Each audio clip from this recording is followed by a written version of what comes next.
Bună!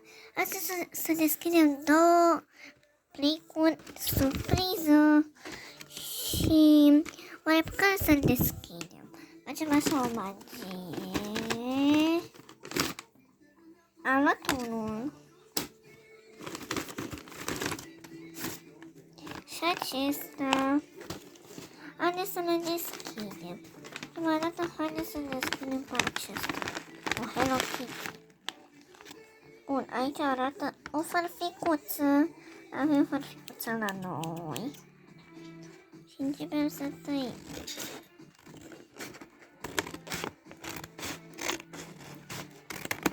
Bun. Și să vedem ce este. Oh, wow!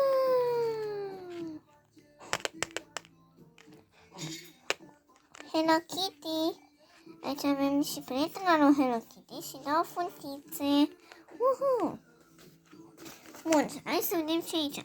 Arată că sunt niște unghii și misterioase. Aici unghii iarăși, poate să fie orice culoare. Haideți să o deschidem și pe aceasta.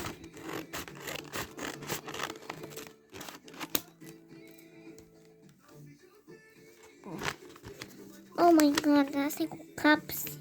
Trebuie să o băgăm aici.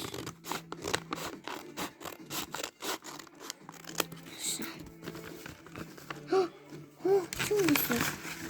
Wow, unghii diferite. Haideți să ne le punem. Oh, vai.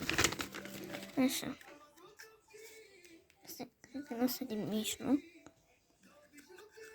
Așa. Așa. Pentru asta.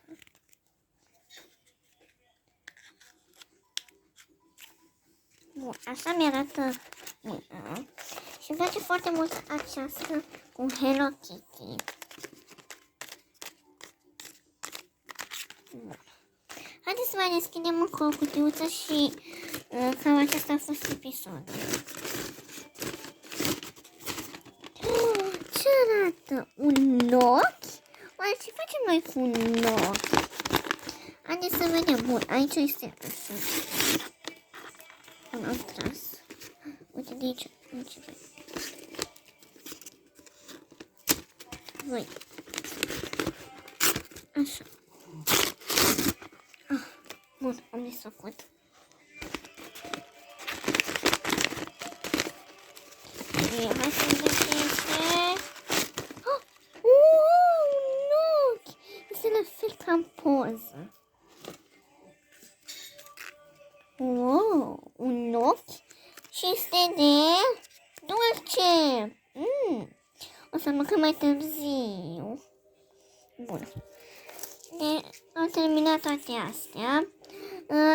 Sper că v-a plăcut. Nu uitați să apăsați și butonașul de like și ne vedem data viitoare. Pa, pa!